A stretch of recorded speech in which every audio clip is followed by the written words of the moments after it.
मुंबई से। राधे राधे महाराज। राधे राधे महाराज जी, आपके चरणों में कोटि कोटि प्रणाम। महाराज जी, मैं जानना चाहता हूं कि पैसे का जीवन में क्या और कितना मूल्य है।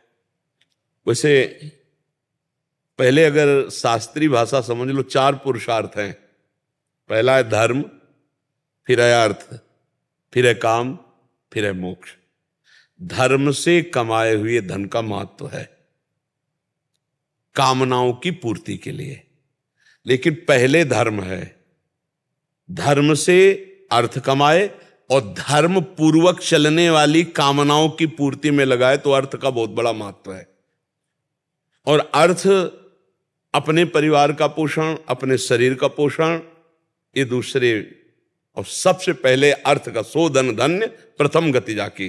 कहीं उसको कोई दूसरा बीमार है, कोई दूसरा ऐसा जिसकी कोई सेवा करने वाला नहीं, अगर उसमें अर्थ लग जाए तो वो प्रथम लग गया, वो धन्य हो गया।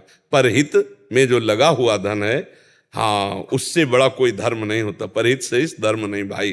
तो जो दूसरों की सेवा में धन लगाया जाता है वो नंबर 1 का, और फिर जो अपने परिवार की सेवा में, वो पद्धति दूसरे नंबर पे आ जाती। पर वो धर्म पूर्वक कमाया हुआ धन, धर्म पूर्वक।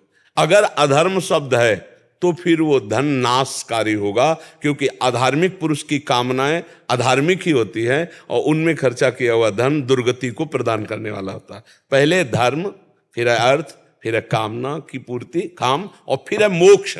अगर धर्म से धन कमाया जाए और धर्म पूर्वक कामनाओं की पूर्ति की जाए तो वो मोक्ष मार्ग में पहुंच जाएगा, वो भगवत प्राप्ति के मार्ग में पहुंच जाएगा। और अगर धर्म को हटा दिया जाए, केवल अर्थ की प्राप्ति, तो फिर वो भूत पिशाच की तरह दिमाग जो है गंदा सोचता है, गंदी कामनाओं की पूर्ति में धन जाएगा तो फिर मोक्ष हट गया, क्योंकि धर्म हट गया तो मोक्ष हट गया। अब रह गया अर्थ और काम। अर्थ और काम, वो पागल पिशाच की तरह कुछ भी कर सकता है, वो कुछ भी खा सकता है, कुछ भी सोच सकता है। ऐसा आदमी नरक को प्राप्त होता है। धन का महत्व है, लेकिन धर्मयुक्त धन। धन का महत्व है कामनाओं की पूर्ति के लिए, लेकिन धर्मयुक्त कामनाएं हो तो वो भगवत प्राप्ति के मार्ग में चलता है। नहीं तो धन बड़ा दुर्गति कराने वाला है।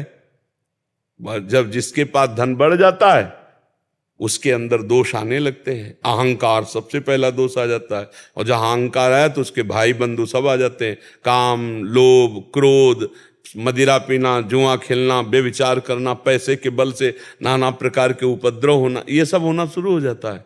और अगर धार्मिक पुरुष धर्म के द्वारा कमाया है तो उसके सही विचार होंगे। वो भगवान के मंदिर में सेवा में लगाएगा, संत सेवा में लगाएगा, गौ सेवा में लगाएगा, माता पिता की सेवा में लगाएगा, समाज सेवा में। वो एक पैसा व्यर्थ नहीं खर्चा कर सकता। तो धन का कहाँ प्रयोग हो रहा है? अब देखो, धन का प्रयोग नाच गाने में, मनोरंजन में, कैसे कैसे जगह खर्चा किया देखो। तो धन का सदुपयोग होना तब तो ठीक है, धन का दुरुपयोग होना नाम के लिए, कह दे भाई नाम के लिए ना, भगवान के लिए, जो भगवान के लिए दिया जाता है शोधन धन्य प्रथम गति जाती। परोपकार के लिए दिया जाता है। अर्थ की सार्थकता है, हाँ, संत महात्माओं की सेवा, गौ सेवा, गरीब जनों की सेवा, बीमार जनों की सेवा, माता पिता की सेवा, परिवार की कामनाओं की पूर्ति करते हुए उनको सुखी रखना। धर्म पूर्वक धन कमाया जाए और धर्म में ही खर्चा किया जाए, वो धन आदरणीय है। हाँ, और वो धन जो मदिरापान, बेविचार और इस तरह के गंदे आचरणों में लगाना हमें लगता है कि ठीक नहीं है। देखो, भगवान का अगर आश्रय नहीं है और धन है तो गलत मार्ग में ही ले जाएगा, ये पक्की बात है। और भगवान का आश्रय है तो संत समागम होगा तो विवेकवान होगा, तो 1 रुपया व्यर्थ नहीं खर्चा करेगा। वो यही सोचेगा कि 1 रुपया भी ऐसी जगह खर्चा करूं जो धर्म युक्त हो, अधर्म की जगह ना खर्चा करूं। तो समझ पा रहे हो, धन का बहुत बड़ा महत्व तब है जब धर्म युक्त हो। महाराज जी, श्री जी की कृपा से अगर कभी दान करने का मौका मिलता है तो बहुत दुविधा में आ जाता हूँ, कितना दूं, क्या दूं, कैसे दूं। और अगर इतने में अगर कोई चला जाता है तो फिर मन बहुत जलता है। और अगर मैंने बिना सोचे समझे दे भी दे दिया तो फिर मन बोलता है बड़ा तू हीरो बन रहा है, मतलब। या वैसे देखो, ऐसा विचार वो अज्ञान के कारण ही है। देने के बाद तो फिर चिंतन नहीं करना चाहिए, और इसके बाद देने के पहले अगर आपको पात्रता देखनी तो आप देख सकते हो कि जिसको मैं पैसा दे रहा हूं ये व्यक्ति शराब तो नहीं पिएगा जाके, ये व्यक्ति गलत तो नहीं करेगा। तो इसीलिए हम कहते हैं धन देने में तो विचार करो, भोजन देने में किसी के विचार की जरूरत नहीं। अगर कोई भूखा है, कोई प्यासा है, हम पानी पिला देते, भोजन दे देते, वो उसमें कोई पाप की संभावना नहीं। मान लो हम कोई भूखा कह रहा खवा दीजिए, हम 4 पैसे की रोटी दाल दे के खवा देते। रुपया देने में थोड़ा बुद्धि रखने की जरूरत है। जी, जैसा आपने बताया कि किसी को पता ना चले, वैसा ही करता हूँ, लेकिन खुद को पता रहता है, इसलिए ना मन ऐसा बोलता है कि मतलब तू बड़ा बनने की कोशिश। नहीं, उस समय आप सोचिए कि भगवान के तो दिया, कैसे दिया जाता है जानते हो? तो दियम वस्तु गोविंदम तुभ्यमेव समर्पये। हे भगवान, आपके द्वारा दिया हुआ वस्तु हम आपको ही समर्पित करते हैं। तो देने वाले तो भगवान हुए, हम केवल निमित्त मात्र बने, तो उसमें बुद्धि ठीक रहेगी। देनहार कोई और है, देते रहते दिन रैन, लोग भरम मोपे करें, तासु नीचे नयन। देने वाला तो भगवान है, और उसी की वस्तु आप उसी को दे रहे हो, वही भगवान सामने लेने वाले के रूप में। तो कभी अहंकार नहीं आएगा, कभी आपका मन असंतुष्ट नहीं होगा। और जिसे दे दिया फिर उसका चिंतन नहीं करना चाहिए कि यार इतना क्यों दिया, मुझे कम देना चाहिए, या ऐसा कुछ नहीं चिंतन करना। दे दिया, देत लेत मन संक न धरे, बल अनुमान सदा हित करे। ठीक है। जो साधक तपस्वी बाल्यकाल से संत हो जाते हैं प्रारब्ध अनुकूल या व्यवस्थानुकूल, तो महाराज श्री उनके शरीर में रुग्णता क्यों आ जाती है? ऐसा क्या? नहीं, ऐसा नहीं कि सबको आ जाता है, ऐसा तो नहीं। को नहीं, लेकिन प्रारब्ध भोग है। अब जैसे हमारे माँ के गर्भ से ही रचना हुई थी, पॉलिसिस्ट किडनी, वो वंशानुगत है। या मध्य में किसी को कोई बड़ा भयानक रोग हो जाता है, बड़े बड़े महापुरुषों को कई तरह की पीड़ाएं देखी गई हैं। तो पहली बात तो ये होता है कि शरीर की रचना पहले हुई है और साधना अब हो रही है। ये नई खेती है, पुरानी खेती तो प्रारब्ध भोग अवश्य में भोक्तव्यम कृतम कर्म शुभाशुभम। और दूसरी बात है कि अब अंतिम जन्म होता है, तो छोटा छोटा भुगा करके भगवान उसे साफ कर देते हैं। बड़े बड़े महापुरुषों के शरीर में बड़ी व्याधियां देखी जाती हैं, अंतिम जन्म है। अब ये माता के गर्भ में आने वाला शरीर नहीं है, इसलिए अब इसको बार बार भोग करके कभी ये रोग कभी वो रोग, कितने कष्ट।